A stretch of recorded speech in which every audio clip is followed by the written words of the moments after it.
Good morning, Steve. Hey, Joe. How's it going? It's okay. I'm glad the fog finally lifted. That's my best foghorn. That's a pretty good one, actually. Oh, thanks. I've been working on it. Well, you've had a lot of practice this summer between the heat and the fog. Oh, yeah. So we've got Casco Bay Breeze business to do. What are we doing? Yeah, this is a really interesting little adventure because we're kind of doing a musical interlude. Oh, music to my ears. Or not. Or not. And this is, of course, about the Casco Bay Breeze, which is the newspaper which was published from 1901 to 1917. We're basically pulling articles of interest and other things, I guess, whatever you find, recipes and other stuff, and throwing them your way. So, shall we get started? Absolutely.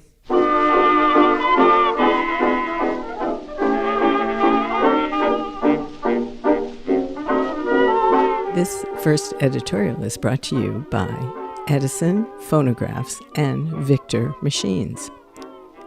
1907. Do you want to own a talking machine? Yes, I do.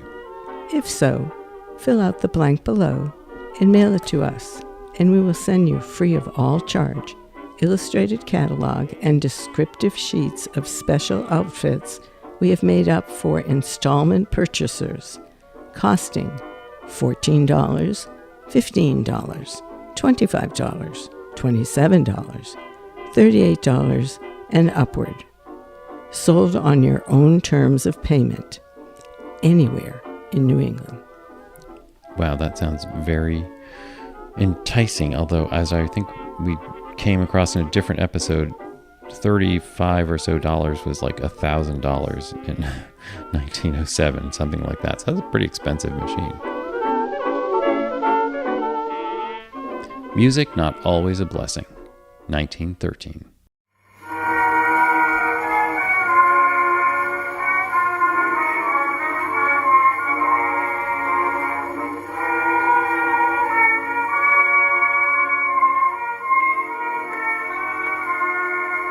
The phonograph has its uses and abuses according to some of our summer residents. It is doubtless true that the perpetrator of the abuses is an unwitting trespasser on the rights of others in most cases, but nonetheless this blasting effect on a light sleeper or on one who has to ardently woo the Sandman is ruinously and immediately effective. It would be well for the phonograph fiend to consider perhaps that he cannot, without trampling on the vested rights of seekers of rest on the islands, turn on his machine in midsummer with windows wide open with the impunity that he could in a closed winter home. The well-known and often anathematized carrying power of some of the, quote, phony voices whose rasping tones are commemorated unwisely, though too well on indestructible records, is sufficient to convey discomfort to a distance of a quarter mile or more. Without resorting to legal measures, a hint to the culprits ought to be sufficient. Close down the machines early after dark, please, or take them where they will not annoy the neighbors.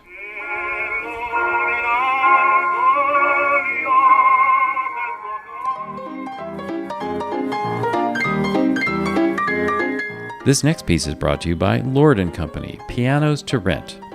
Send for our bargain list of second-hand pianos. That's Lord & Company, Masonic Building, Portland, Maine. While the rain was softly falling in a forest lay beyond the prairies far away beneath the palm trees. 1904. Home City Quartet. This popular Massachusetts organization may be in this vicinity during August. Have several engagements ahead. Mr. F. A. Yeatman, manager of the Home City Quartet of Springfield, Massachusetts, is stopping at the Ocean View House, Bailey's Island. The Home City Quartet will be pleasantly remembered by those who were fortunate enough to hear them 2 years ago when they gave a number of concerts of a high order at several of the popular hotels and summer resorts in Casco Bay and at Old Orchard. It is rumored that we shall have a chance to hear this famous quartet again this year in August. We hope so, as those who have heard them once are always glad of a chance to hear them again. They are at present filling an engagement at the Chautauqua Assembly at Laurel Park, Northampton. And the rainbow beams, the love light in her eye, and as they wandered home that night. This next piece is appropriately brought to you by the Island Ferry Company. I say that because we're going to be taking a little trip off of the island over to the mainland. But here's what it says. Island Ferry Company. Double-end ferries leave end of Portland Pier. Every hour for Peaks Island. Fare, 5 cents. Special attention given to comfort of patrons. Remember who reduced the fares between Peaks Island and Portland. Island Ferry Company, George E. McCowan, General Manager.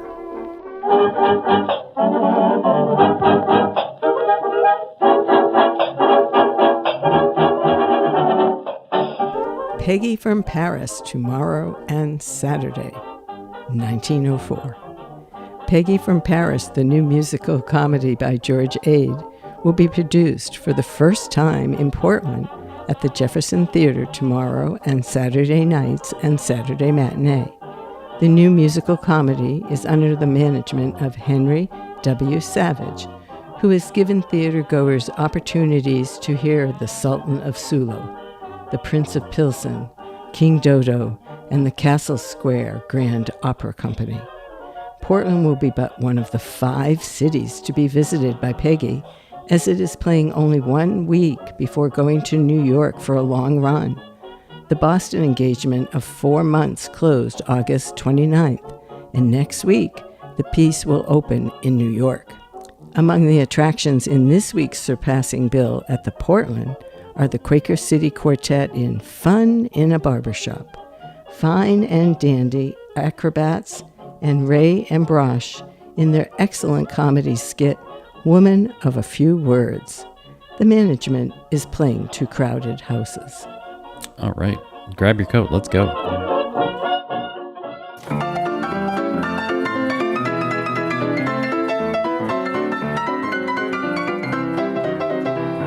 This next editorial brought to you by the famous Stark Pianos. No money in advance, satisfaction guaranteed, lowest net factory prices, easiest terms, a savings of $100 to $200 from factory direct.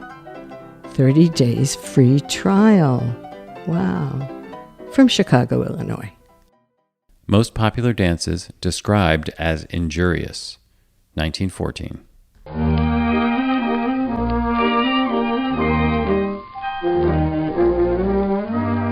I am in a quandary.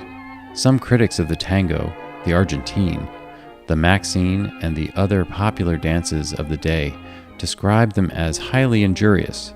I'm speaking now irrespective of the moral phase of the question. These critics say that to indulge in these dances causes heart disease, rheumatism, hardening of the arteries, and various other organic and functional troubles.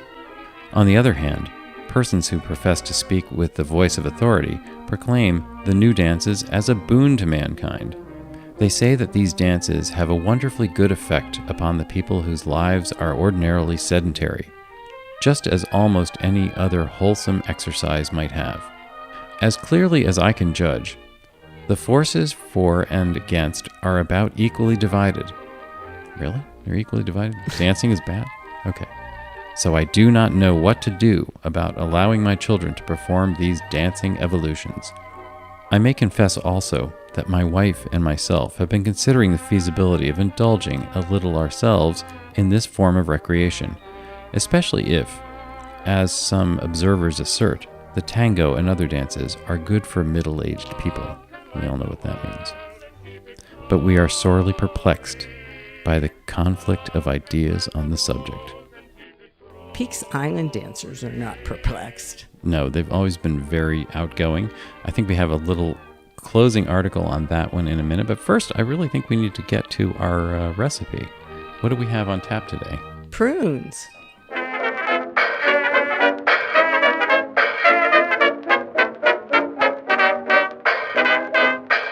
And here it is. Cooking prunes.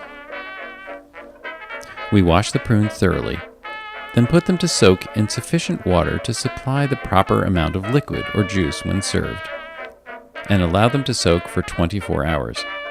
Then place them on fire and that's terribly worded. and set them on fire. Then place them on fire and boil for 5 minutes. Then place vessel in a fireless cookbox and allow to remain for 12 hours, when they will be ready to serve. No sugar needed. If one has no cookbox, the prunes may be allowed to stand in a closed vessel for 24 hours after the 5-minute cooking, making 48 hours of soaking. It is soaking, not cooking or stewing, which makes the dried or evaporated fruit palatable, and few of them require any sugar when so prepared. Peaches and nectarines being prepared in the same way. We have found this method a great improvement over the ordinary stewing of sugar and suggest that others who find stewing prunes somewhat unsatisfactory try soaking. And that'll really get you going.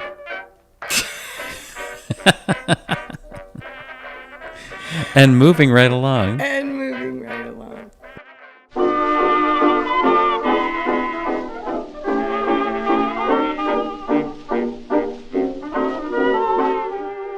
Well, it looks like we've come to the end of another Shootin' the Breeze, which is the little endeavor that Joe and I are doing about the Casco Bay Breeze newspaper, which ran from 1901 to 1917. Anything we promised we'd close on something here about the fortitude of Peaks Island dancers. Yep, and here we go. Peaks Island. The social life at Association Hall began this week, and the members are looking forward to another pleasant season. The opening of the tea room on Wednesday afternoon, which will be under the supervision of Miss Hazel Tapley, will fill a long-felt want at the island. Miss Tapley is also to conduct a private dancing class and has secured the services of Miss Foley, a guest at the Peaks Island House, who is very proficient in her art and comes highly recommended. The first class will be formed in the hall on Tuesday evening. They didn't seem perplexed or afraid to dance. No, they didn't at all. Well, until next time, bye for now, Joe. Bye for now, Steve.